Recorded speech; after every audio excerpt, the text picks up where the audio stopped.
हे दोस्तों नमस्कार, मैं आर्यन जायसवाल एक बार आप सबका फिर से बहुत बहुत स्वागत करता हूं टॉप 25 जीके और जीएस के क्वेश्चंस के साथ अपने यूट्यूब चैनल डियर गुरुजी पर। और ये जो क्वेश्चंस है आप सबके एग्जाम्स के लिए बहुत ही ज़्यादा इंपॉर्टेंट होंगे अगर आप किसी भी तरह का वन डे एग्जामिनेशन देने जा रहे हो। तो चलिए स्टार्ट करते हैं इस वीडियो को। इसके अलावा मैं आपको बताना चाहूँगा कि मैं अकेडमी पर भी एक वेरीफाइड एजुकेटर हूँ। तो जिस तरह के वीडियोज़ मैं आपको यहाँ पर दे रहा हूँ इससे भी अच्छे अच्छे वीडियो आपको chapter wise MCQ, chapter wise आपको मैथ, जीके, जीएस, रीजनिंग, ये सारे बिल्कुल फ्री में वीडियोस आपको हमारे प्रोफाइल पर मिल जाएगा। तो आपको अनअकैडमी पे जाना है, मृत्युंजय जायसवाल सर्च करना है और आपको वहाँ पर हमारा प्रोफाइल देखने को मिलेगा। वहाँ पर आप जाकर के हमें सर्च कर सकते हैं और हमारे द्वारा बनाए गए वीडियोस का फ़ायदा आप उठा सकते हैं। तो चलिए स्टार्ट करते हैं आज के वीडियो को। तो पहला क्वेश्चन आपके सामने ये रहा कि इनमें से किस राज्य की सर्वाधिक लंबी अंतर्राष्ट्रीय सीमा है। तो अगर देखा जाए तो यहाँ पर देश के राज्यों में जो सबसे लंबी सीमा है अंतर्राष्ट्रीय वो अरुणाचल प्रदेश की है, जो कि लगभग 1680 किलोमीटर है। कितनी दोस्तों? 1680 किलोमीटर है। ये चीज़ याद रखिएगा। बेसिकली ये जो अरुणाचल प्रदेश है ये भूटान के साथ 160 किलोमीटर, चीन के साथ सबसे ज़्यादा 1080 किलोमीटर, इसके अलावा म्यांमार के साथ 440 किलोमीटर तक ये सटी हुई है। और भारत के अन्य उत्तर पूर्वी क्षेत्र के राज्यों में इसकी जो स्थिति है वो अत्यधिक उत्तर पूर्व में है। तो याद रखिएगा ऑप्शन जो इसका 3 है वो करेक्ट हो जाएगा। चलिए आते हैं क्वेश्चन नंबर 2 पर। तो कह रहा है इनमें से किस वस्त्र का नाम एक फ्रेंच ड्रेस मेकर के नाम पर पड़ा। तो अगर यहाँ पर देखा जाए तो ऑप्शन जो 3 है जॉर्जेट। जी हाँ दोस्तों, जॉर्जेट जो है एक महीन प्रकार का हल्के वजन वाला बारीक कपड़ा होता है। इसका जो नाम है वो आरंभिक 20वीं शताब्दी के पोशाक बनाने वाले फ्रांसीसी जॉर्जेट डी लॉ प्लांटे, जी हाँ दोस्तों, जॉर्जेट डी लॉ प्लांटे, इनके नाम पर यह रखा गया। मूलतः जो है रेशम से बना जॉर्जेट उच्च कोटि के सूत से बनता है। ये शिफॉन से कम चमकीला और अधिक उछाल वाला होता है। तो ऑप्शन जो इसका 3 है वो बिल्कुल करेक्ट हो जाएगा।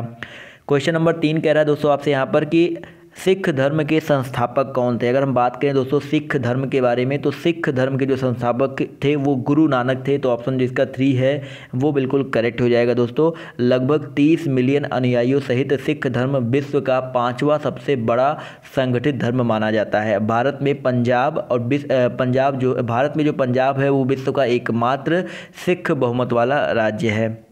चलिए बढ़ते हैं क्वेश्चन नंबर 4 पर। तो कह रहा है IIT JEE के लिए आर्थिक रूप से कमजोर पिछड़ी जातियों से आने वाले विद्यार्थियों के प्रशिक्षण हेतु पटना के प्रसिद्ध सुपर 30 के संस्थापक कौन है। तो जी हाँ दोस्तों, इसके संस्थापक आनंद कुमार जी हैं। तो ऑप्शन जो इसका 3 है वो बिल्कुल करेक्ट हो जाएगा। और 2002 में इसकी स्थापना हुई थी और प्रत्येक वर्ष समाज के आर्थिक रूप से पिछड़े वर्ग के 30 प्रतिभाशाली उम्मीदवारों को यहाँ से चुना जाता है, जिसके लिए ये IIT JEE के लिए उनको ये प्रशिक्षित किया करते हैं। क्वेश्चन नंबर आपका अगला कह रहा है कि श्री नरेंद्र मोदी भारत के क्या है भाई, सबको पता है श्री नरेंद्र मोदी भारत के प्रधानमंत्री है। तो ऑप्शन जो इसका 2 है वो करेक्ट हो जाएगा। भारत के 15वें प्रधानमंत्री हैं। 26 मई 2014 को ये प्रधानमंत्री के रूप में अपना पदभार संभाला था। और इसके अलावा 2001 से लेकर के 2014 तक ये गुजरात के मुख्यमंत्री भी रह चुके हैं। क्वेश्चन नंबर आपका 6 कह रहा है दोस्तों भारत में राष्ट्रीय एकता दिवस को कब मनाया जाता है। दोस्तों भारत में राष्ट्रीय एकता दिवस को कब मनाया जाता है? 31 अक्टूबर को मनाया जाता है। तो ऑप्शन जो इसका 3 है वो बिल्कुल करेक्ट हो जाएगा दोस्तों। 31 अक्टूबर को भारत में राष्ट्रीय एकता दिवस मनाया जाता है। क्वेश्चन नंबर 7 पर आते हैं। तो कह रहा है जिराफ मूल रूप से किस महादेश में पाया जाता है। तो बेसिकली अगर हम बात करते हैं जिराफ के बारे में तो जिराफ जो है वो अफ्रीका का स्थानीय पशु है जो मध्य अफ्रीका के चाड से दक्षिण अफ्रीका तक पाया जाता है। तो यहाँ पर ऑप्शन जो इसका 2 है अफ्रीका, ये बिल्कुल करेक्ट हो जाएगा।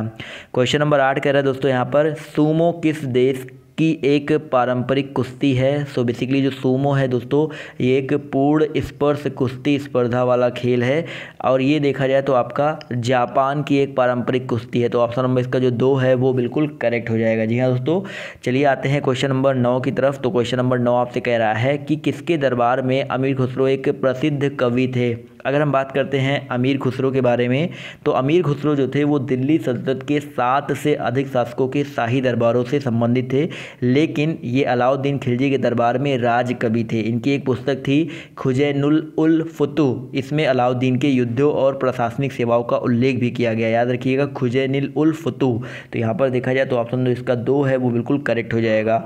चलिए आते हैं क्वेश्चन नंबर 10 पर। देखिए बहुत ही इंपॉर्टेंट है। कह रहा है इनमें से किस चिकित्सा हालात को प्रकाश प्रकार एक तथा प्रकार दो में वर्गीकृत किया गया है। तो यहाँ पर अगर देखा जाए तो मधुमेह, जो आपका ऑप्शन जो इसका फर्स्ट है, मधुमेह के बारे में बात करें तो सामान्यतः मधुमेह से पीड़ित व्यक्ति को या तो इंसुलिन का अभाव यानी कि मधुमेह प्रकार 1 या फिर इंसुलिन की अधिकता यानी कि अल्प मात्रा मधुमेह प्रकार 2।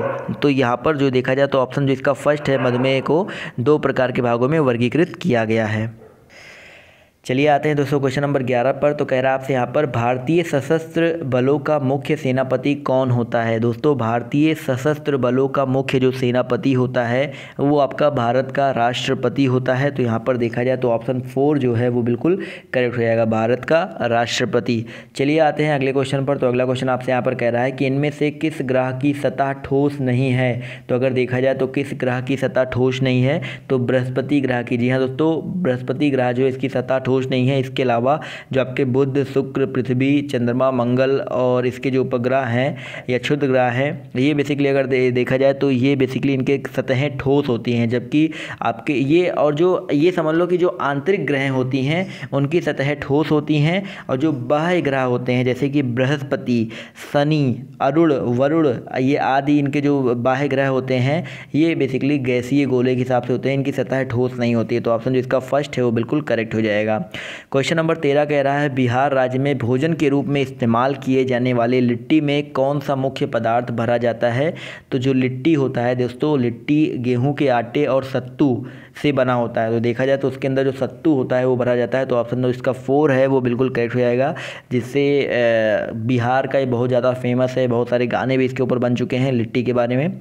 चलिए आते हैं क्वेश्चन नंबर 14 के ऊपर। तो क्वेश्चन नंबर 14 कह रहा है आपसे यहाँ पर पौधों में कार्बन डाइऑक्साइड स्थिरीकरण किस प्राकृतिक परिघटना के माध्यम से होता है। तो पौधों में दोस्तों CO2 स्थिरीकरण जो होता है अगर देखा जाए तो वो आपका सूर्य प्रकाश, यानी कि ऑप्शन नंबर इसका जो फर्स्ट है वो बिल्कुल करेक्ट हो जाएगा, सूर्य प्रकाश। जी हाँ दोस्तों, कार्बन डाइऑक्साइड के शर्करा में रूपांतरण की प्रक्रिया कार्बन निर्धारण प्रक्रिया कहलाती है, और पौधे सूर्य के प्रकाश ऊर्जा को रासायनिक ऊर्जा में परिवर्तित करके शर्करा का निर्माण करते हैं, जो कि कार्बोहाइड्रेट के रूप में संचित होता है। तो ऑप्शन नंबर इसका जो ए है वो बिल्कुल करेक्ट हो जाएगा।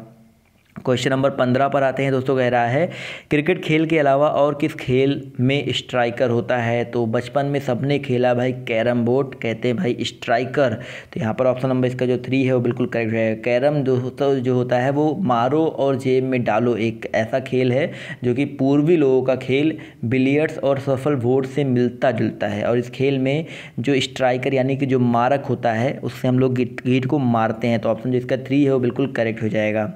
चलिए आते हैं क्वेश्चन नंबर 16 पर। तो कह रहा है इस्लामिक राज्य किसके विरुद्ध युद्ध नहीं कर रहे हैं। तो इस्लामिक राज्य जो है अगर देखा जाए तो यूक्रेन के विरुद्ध जो है युद्ध नहीं कर रहे हैं। इसके अलावा ऑप्शन जो इसका लेबनान है, सीरिया है, इराक है, ये तीनों के विरुद्ध युद्ध कर रहे हैं, लेकिन आपका जो ऑप्शन ए है इसके विरुद्ध युद्ध नहीं कर रहे हैं। चलिए आते हैं क्वेश्चन नंबर 17 पर। तो कह रहा है इनमें से किस स्थान का नाम आम्रकुंज यानी कि मैनग्रोव वृक्षों के स्थानीय नाम पर रखा गया है। तो यहाँ पर देखा जाए तो ऑप्शन नंबर इसका जो 2 है वो करेक्ट हो जाएगा, सुंदरबन। जी हाँ दोस्तों, सुंदरबन जो है बंगाल का एक प्राकृतिक क्षेत्र है, इसका नाम सुंदरी वृक्षों यानी कि मैंग्रोव प्रजाति के हेरिटेटाफोमस की अधिक मात्रा में इस वन में पाए जाने के कारण पड़ा है, और सुंदरी वृक्षों के नीचे लगी हुई झाड़ियाँ मैंग्रोव के ही पौधे होते हैं।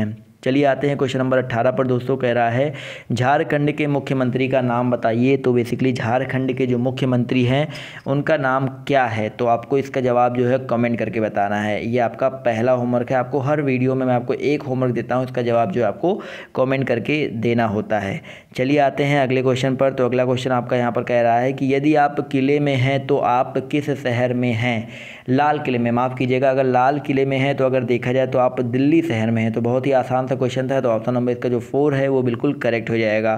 क्वेश्चन नंबर 20 कह रहा है इनमें से कौन सा अरब सागर का बंदरगाह शहर नहीं है।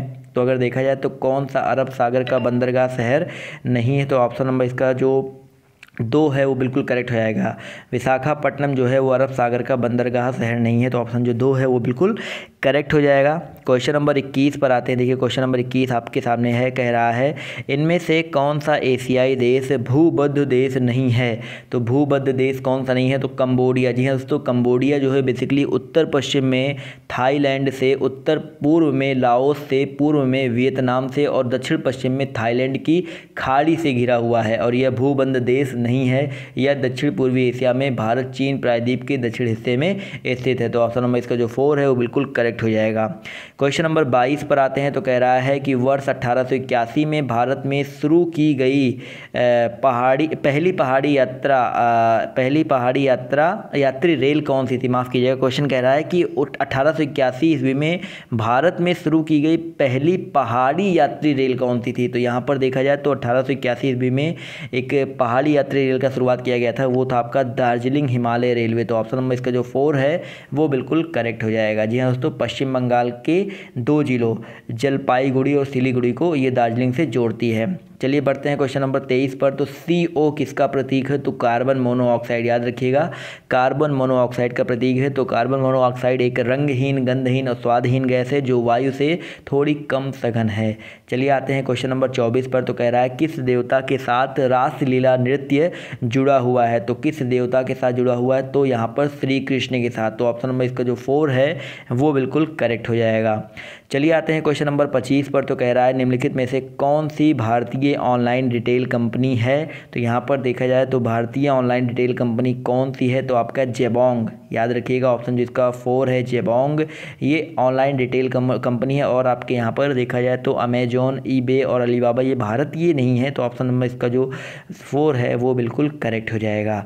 सो गाइस, ये रहे आपके 25 क्वेश्चन। इसके अलावा इनका ये आंसर की है। तो इन सब का जो PDF है आपको हमारे टेलीग्राम ग्रुप पर मिल जाएगा। तो टेलीग्राम ग्रुप का लिंक जो है आपको नीचे डिस्क्रिप्शन बॉक्स में मिल जाएगा, तो वहाँ पर जुड़ना ना भूले। आपको इसी तरह के स्टडी मटेरियल आपको मिलते रहेंगे और अनअकैडमी पर आपको लगातार हम आपको बड़े अच्छे वीडियो प्रोवाइड करवा रहे हैं, तो वहाँ पर आप लोग जुड़ जाइएगा। तो आज के इस वीडियो में सिर्फ इतना ही। मिलते हैं आप सबसे नेक्स्ट वीडियो में। अगर आपको वीडियो पसंद आए तो वीडियो को लाइक करना और वीडियो को शेयर करना मत भूलिएगा। बिल्कुल, बाय, टेक केयर, जय हिंद, जय भारत।